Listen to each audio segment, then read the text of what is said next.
Kingdom Hearts is a franchise of a phenomenon that has stayed forever with me since I was 10 years old. The original game was for the very first thing I played on my old PS2, both of which I got for Christmas. And not just any Christmas, but for the very first Christmas in a new home my family had moved on that year. So that nostalgia from my childhood has also fueled my love slash appreciation for it. The very first game was released in 2002 as an action role-playing game, being sold to the consuming player audiences as a crossover between Walt Disney characters and then Squaresoft's, now Square Enix's Final Fantasy properties. The idea for the series was born when an elevator conversation between Shinji Hashimoto, Hinorobu Sakaguchi, and an unnamed Disney executives were talking about a new 3D platformer that was then overheard by our Lord and Savior Tetsuya Nomura, who immediately volunteered to direct the project. Because Square and Disney offices in Japan were at the time located in the same building, the idea was pitched directly to Disney by Hashimoto, while Sakaguchi told Nomura that the project would be a failure if it did not aim at the same level as Final Fantasy did, pushing him to develop a strong story for the video game. Nomura's story that was then adapted 3 years later as two light novels written by Tomoco Kanemaki in 2005, with illustrations drawn by Shiro Amano, who also drew the manga adaptation.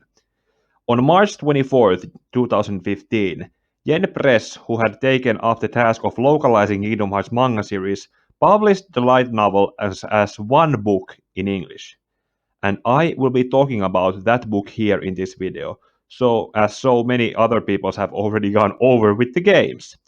Seeing as I have read the first half of the book's chapters here in YouTube, link in the playlist in the description, I probably don't need to give a proper plot synopsis, but before we go into describing the difference between the game as the first draft and the book as the later rewrite, let's go with a quick attempt of explaining what the story is about. Despite being a crossover between Disney and Final Fantasy, the main character running around in the Disney worlds with Donald Duck the Magician and Goofy the Shield Hero was not a pre-existing or a completely new Final Fantasy character, but rather a 14-year-old boy named Sora, with no last name, who has since not made any canonical appearances outside this franchise. DLC in Worlds of Final Fantasy does not count. Sora is portrayed as a shonen manga slash anime protagonist, complete with a spiky hair, a best friend rival named Riku, also with no last name, and Kairi, best described as the girl. Sora lives on a tropical island archipelago with Riku and Kairi, along with child versions of Tidus and Wakka from Final Fantasy X and Selphie from Final Fantasy VIII, while craving to travel outside their small island world. This wish gets fulfilled when their islands are attacked by beings called the Heartless, who consume their world, but not before Sora is given a mystical weapon called the Keyblade, which the Heartless are afraid of. At the same time this is happening, the king of a fantasy world named Disney Castle, aka Mickey Mouse himself, has gone missing and left a vague instructions to his loyal court magician and captain of his knights, aka Donald Duck and Goofy, to go find the person with the key in the limbo world known as Traverse Town. Queen Minnie Mouse gives the two a spaceship called Gummy Ship that to travel between the worlds, while Jiminy Cricket from Pinocchio, whose world has been destroyed by the Heartless as well, goes along with them as their chronologist writing down their adventures. In the destruction of his home, Sora is separated from his friends as Riku is swallowed by the darkness from where the Heartless came from, and Kairi literally disappears from Sora's arms. When Sora gets his bearings together, he is awakened in Traverse Town with other survivors from other worlds' destructions, those including Squall Leonheart, aka Leon from Final Fantasy VIII, Aerith Gainsborough, Sid Highwind, and Yuffie Kisagari from Final Fantasy VII. With the help from these Final Fantasy characters, Sora is introduced to Donald and Goofy, with the three entering a partnership. With Sora having the Keyblade, Donald and Goofy can fight against the Heartless while looking for their king, and with Donald and Goofy having their Gummy Ship, Sora can go to other worlds while looking for his friends. What about his parents? They are never brought up, but that's the basic premise of the story, with Sora going to different Disney worlds with Donald Duck and Goofy. Now let's go over how Tomoco Kanemaki has adapted Tetsuya Nomura's story for Kingdom Hearts. The very first chapter is a short one, and it's mostly done in a cursive narration. In the later chapters, this is used for Sora's inner monologue, and here it serves the purpose of the disembodied voice that speaks to Sora in the game's tutorial. Those of us who originally played the original game back in 2002 and before 2010's Birth by Sleep prequel would have assumed this voice to be an anonymous force, but based on Birth by Sleep's ending, I have my suspicions on who it might be. The impression in which I read those lines should give a spoiler-free clue who that is. Then there is the actual first chapter, divided between Destiny Islands and the Disney Castle. And the first thing I want to address is that even when it's called island or islands, it's supposed to be islands because the place is referred in the book as an archipelago of multiple islands. There are multiple islands there besides the one where the first hour of the game takes place, and the inhabitants require small rowboats to go between them. Those boats are basically like their bicycles that the kids ride to go where they want, especially that island where we play as Sora in the first game. But they are rather small rowboats, meaning that they are for one people each. That is why Sora, Riku, and Kairi were building a raft to carry all three of them like a car used for road trips. Plot hole resolved. Okay, and now to the actual chapter. Unlike in the video game, the events of this chapter are told as if they take place on one day instead of two. And in that instance, I'm talking about the events on Disney Islands as happening during just one day.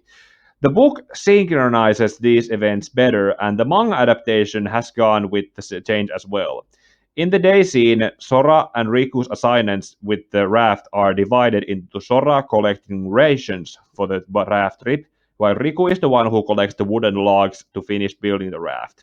The two also have a quick sword fight showcasing their fighting prowess with melee weapons before they need to start using them later in the story, while Sora's inner monologue also gives insight to how he sees himself when compared to Riku, like a shonen protagonist with their rival.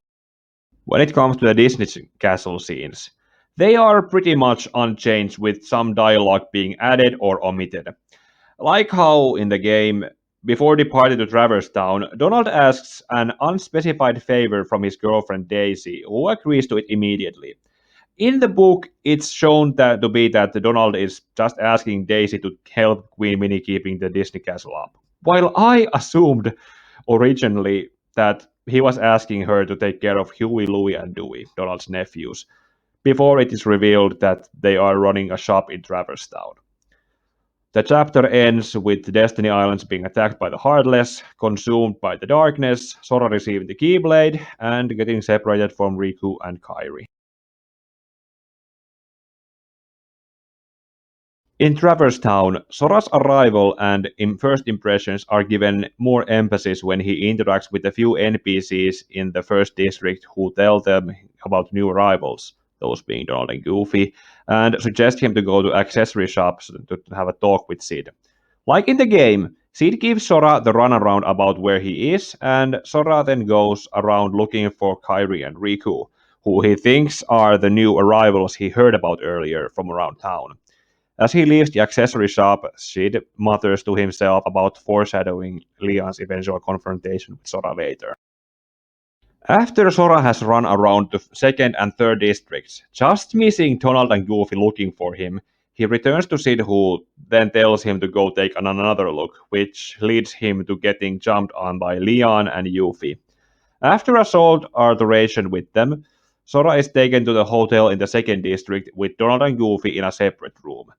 In both game and book, Sora is filled in about his Keyblade, the Heartless, and telling him about the importance of keyholes in advance by Leon and Yuffie, while Aerith does the same to Donald and Goofy. Before they can introduce the Keyblade wielder to the Royal Magician and the King, Captain of the King's Knights, the Heartless attack them again, and the first meeting between Sora, Donald, and Goofy happens in the heat of the battle against the Heartless. Unlike in the game, they fight the Heartless on the second district outside the hotel instead of the third district where the game expects the players to find on their own.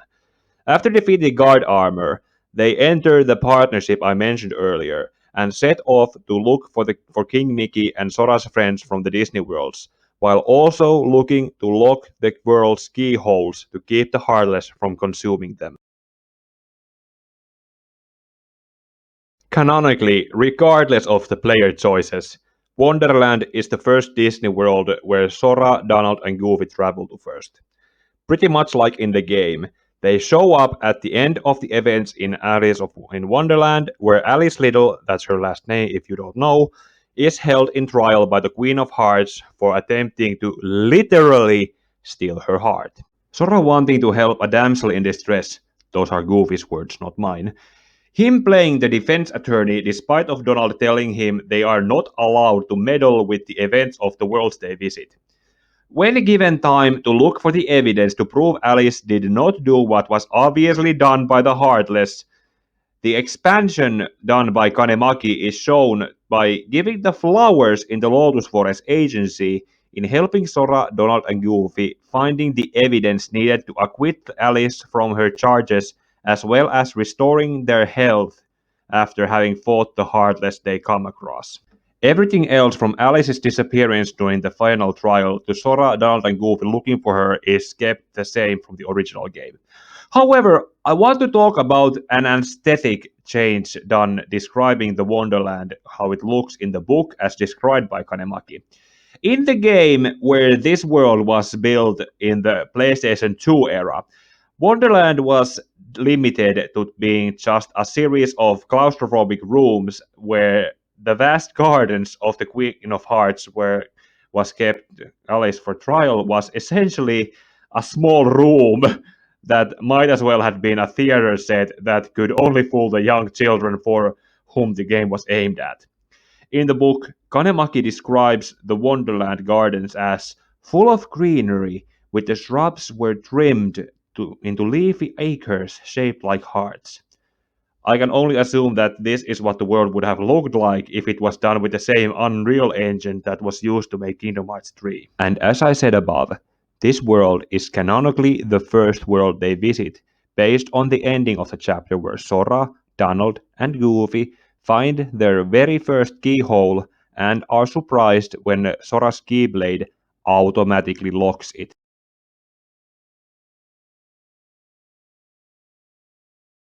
I think I speak for everyone when I say that this world was the level that could have caused the earliest players to rage quit from playing the game. It essentially was just two branching hallways, one leading from Jane Porter's jungle camp to the treehouse where Tarzan's parents were killed, and through the bamboo thicket to the cliff sides leading to the waterfalls. And those two locations were connected by the treehouse being above the cliffside, and the player could jump down from there but not climb back up, making the player have Sora run all the way back to the camp and from there to the treehouse if you needed to get back up there. For those reasons, I had to ask why was this chapter in the book at all when it was not included in the manga and when Square Enix and Disney have all but wiped it out from the later games after Disney seemingly lost their rights for Tarzan copyright to Edgar Rice Burroughs' estate to the point where the remasters of Kingdom Hearts 1 needs to have an opening disclaimer on who owns the property. But when I eventually read the chapter and talked about the book with someone, I was reminded how this world was the one where Sora's partnership with Donald and Goofy began to develop into the friendship that we know and love. The chapter opens on an argument between Sora and Donald that leads to their gummy ship to crash into this world. They get separated from Sora falling into the treehouse, separating from Donald and Goofy, while also encountering Sabor the Leopard for the first time. But the significance of this chapter is that Sora and Donald are fighting each other in a quite petty way. They were fighting in the game too, but the lack of dialogue and cutscenes in the early PS2 game didn't make it obvious in the narrative. And because Sora is the main character, Kanemaki has written into Sora's inner monologue, the cursive text, I mean, suggestions that the fight is actually meaningless and they could stop it if he and Donald pulled their heads out of their asses. Suffice to say that this world was included for the sake of character development. However, it does seem a little unfinished when it comes to the main antagonist. Clayton just gets punched out when fighting Sora and the others on Stealth Sneak, and after he is never mentioned again. Sora just closes the world's keyhole, makes up with Donald, Goofy picks up the gummy block, and then they leave without even asking what Tarzan, Jane, or the gorillas are going to do with Clayton. This short chapter's events are originally shown in the game immediately after Sora has joined with Donald and Goofy. In the book's case, this is a combination of two scenes from where I just said and right here after Deep Jungle. Just as in the game, it introduces the Disney villains working against Sora in trying to take over the worlds by controlling the Heartless, but the number of the villains has been reduced significantly by half.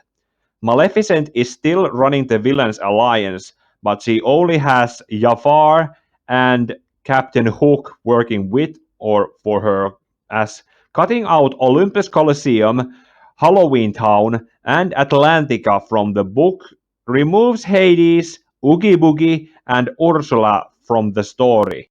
When it comes to the later book adaptations like the one for Kingdom Hearts 2, this becomes quite jarring when Olympus Coliseum is included in the book adaptation for Kingdom Hearts 2, but I'll talk about that once I get to that one.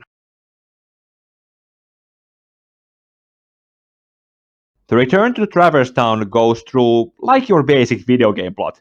Go from point A to point B to point C, then point D, point E, and finally go back to point C.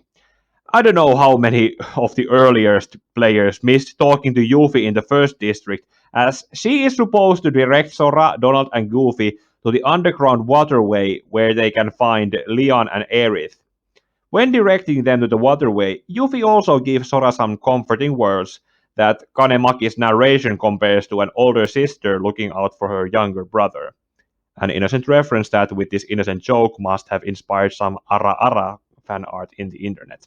The difference from the game to book versions of the conversation with Leon and Aerith is that here it's more about reporting in on what Sora, Donald, and Goofy have come across in the Disney worlds they have been to.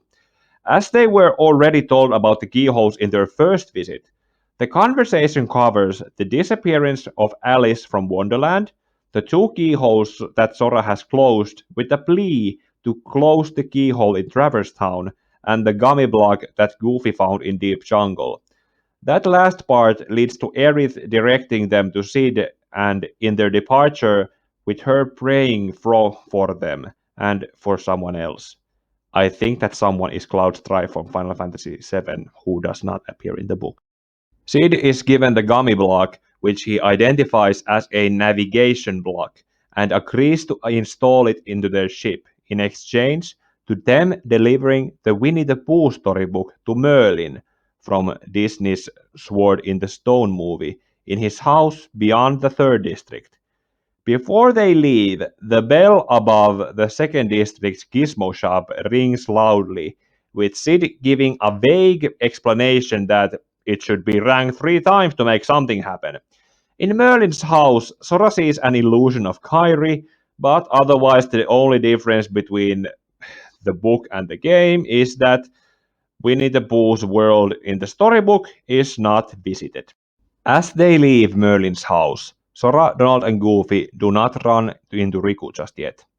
Instead, they go to Gizmo Shop on the second district after the bell rings again. After they have rang it 3 times, made the keyhole appear, and have started to fight the guard armor again, that is when Riku makes his appearance to Sora. Their conversation goes just about the same as in the game, except that Riku helps them fight the guard armor before they talk. Sora asks Riku about Kairi, learning that neither of them have seen her since the island's destruction. Then Sora asks Riku to come with him and Donald and Goofy to travel to the worlds on the Gummy ship looking for Kairi. And with Donald being Donald, refusing to take Riku with them until the guard armor gets back up and transforms into opposite armor.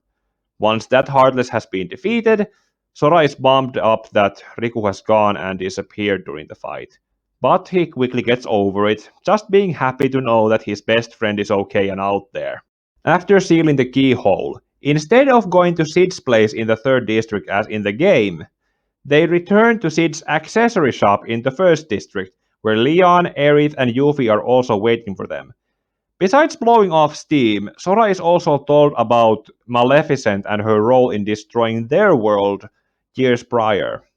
And just like in the game, Riku and Maleficent are spying on them outside, where the mistress of all evil seduces the young boy to the dark side. Okay, as a rewrite, Tomoco Kanemaki has done some good work in fixing what must have been a rushed first draft Tetsuya Nomura originally wrote. There are ups and downs, but the story is otherwise told directly without sidetracking from video game format. After reading this far, I can understand that the inclusion of Olympus Coliseum would have been unneeded padding in the narrative, but it would have been a necessary setup for Kingdom Hearts 2. I also don't see a way how going into the Winnie the Pooh's world in the storybook in the middle of the second Traverse Town visit could have worked without putting the plot on a distracting pause. And another plus is the combining of the 2 days on Destiny Island from the game into just one in the first chapter. But that reminds me about the uncertain narration describing the passage of time. While the beginnings of Wonderland and Deep Jungle chapters do give suggestions that there are moments of downtime for Sora to sit down and relax from fighting the Heartless, it is not very clearly explained when the night time comes for him to actually rest and get some sleep. It's not either explained how much time Sora, Donald, and Goofy spend on the Disney worlds. Are they there for just one day, or do the events that transpire there go on for a few hours before they leave? Better just to go on and not question it. Enjoy the story and so on. This is Kingdom Hearts, isn't it?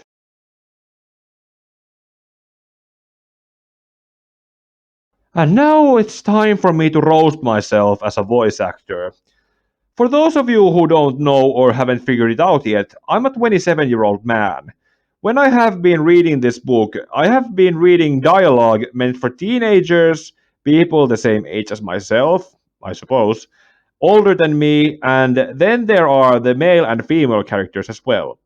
I have taken some inspirations from other audiobooks where there usually is just one, mostly a male reader, reading the whole thing. And in most cases they have been able to read female characters' lines without trying to make imitations, still sounding believable. However, I'm not that good. So to compensate, I have been doing imitations that have been going for better or worse. For example, when I read Sora's lines, those I can do almost like sounding myself with a little childlike wonder in it. When I read Riku's, it's almost the same, but with more masculinity in there. The same goes with Leon, and in Sid's case, I just have a toothpick in my mouth when I read his lines. But then there are the female characters, such as Kairi, Aerith, and Yuffie. Doing Kairi's voice, I just tried to copy her tomboyish attitude, which they seem to have dropped from Hayden Panettiere's performance after the first game, that made her not feel as useless as some people claim her to be. In Aerith and Yuffie's case, I feel like I have been rushing through their lines just to get it done. Same goes with Alice Liddell and Jane Porter. I just put accents on when I read them. Donald Duck's voice has been a poor imitation, I admit that. I'm not Tony Anselmo or Jukka Rasila, both who have been voicing Donald Duck's voice for years, and in Rasila's case, his natural voice does not sound anything like Donald's. Link to an example video in the description. That is the result of years of practice. Then there is Goofy's voice, and that's easy. Not much to say about that. But when reading Mickey Mouse's lines, even when it was just his goodbye letter from chapter 1, too painful to do in one take. I already dread going into the books where he has a bigger role there. Other Disney villains, such as Clayton, Jafar, and Captain Hook, they were easy imitations, but I'm still a little self conscious when it comes to Maleficent's expression. Maybe one day I can find someone who can read the female lines with me more convincingly. But when it comes to Ansem, aka Cyrano's Heartless, Billy Zane is not a hard act to follow. I'm already looking forward to imitating Zemnas and the rest of Organization 13. Going into Volume 2, or the next half, it's gonna be Aladdin, Pinocchio, and Peter Pan's worlds with a slice of Beauty and the Beast. But I'll talk about them in that half's review analysis. Until then, may your heart be your guiding key.